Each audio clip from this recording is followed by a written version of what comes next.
ఇక్కడ కనిపిస్తున్న గను నా చేతిలో ఏం చేస్తుంది అనుకుంటున్నారా? నిన్నటి వీడియోలో చెప్పాను కదా! వీడు మా సౌదీ కొడుకు ప్రాజెక్ట్ చేశాడని. వాడిదైతే ప్రాజెక్ట్ ఫెయిల్ అయిందంట. దాన్ని రీక్రియేట్ చేయడానికి ఇదైతే తీసుకున్నాడు.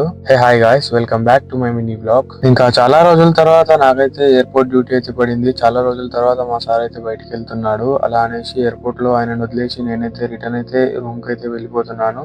ఇలా రూమ్ కి రిటర్న్ వచ్చానో లేదో మళ్ళీ డ్యూటీ అయితే పడింది. పిల్లవాడిని తీసుకొని స్కూల్ కి అయితే వచ్చేసాను. ఇక్కడ స్కూల్లో ఇవాళ ఈవెంట్ అయితే ఉందంట, సైన్స్ ఫేర్ ది. దానికోసం అసలు వీళ్ళు మధ్యాహ్నం టైంలో పెట్టుకోక ఈవినింగ్ టైంలో పెట్టారు. అసలు డ్యూటీకి సంబంధమే లేని టైంలో డ్యూటీ అయితే పడింది. ఇంకా ఇక్కడనైతే వర్షం స్టార్ట్ అయ్యేలాగుంది. మబ్బులు అయితే కమ్మేసాయి ఫుల్ గా. ఇంకా ఏం చేయలేము, కార్ లో కూర్చొని వెయిట్ చేయడమే. అలా వెయిట్ చేశానో లేదో కొద్దిసేపటికి మా మేడం ఫోన్ చేసి నన్ను అయితే హాస్పిటల్ లో డ్రాప్ చేయని అయితే చెప్పింది. ఇంకా మొన్న వచ్చిన హాస్పిటల్ కి మళ్ళీ రిటర్న్ అయితే వచ్చింది. ఏమైందోనేమో. ఇక్కడ నుంచి రూమ్ కి వెళ్ళేసరికి అయితే నైట్ 9:30 అయితే అయిపోయింది. ఈ రోజుకైతే ఇంతే గైస్. కలుద్దాం నెక్స్ట్ వీడియోలో. Thank you so much for watching. By by.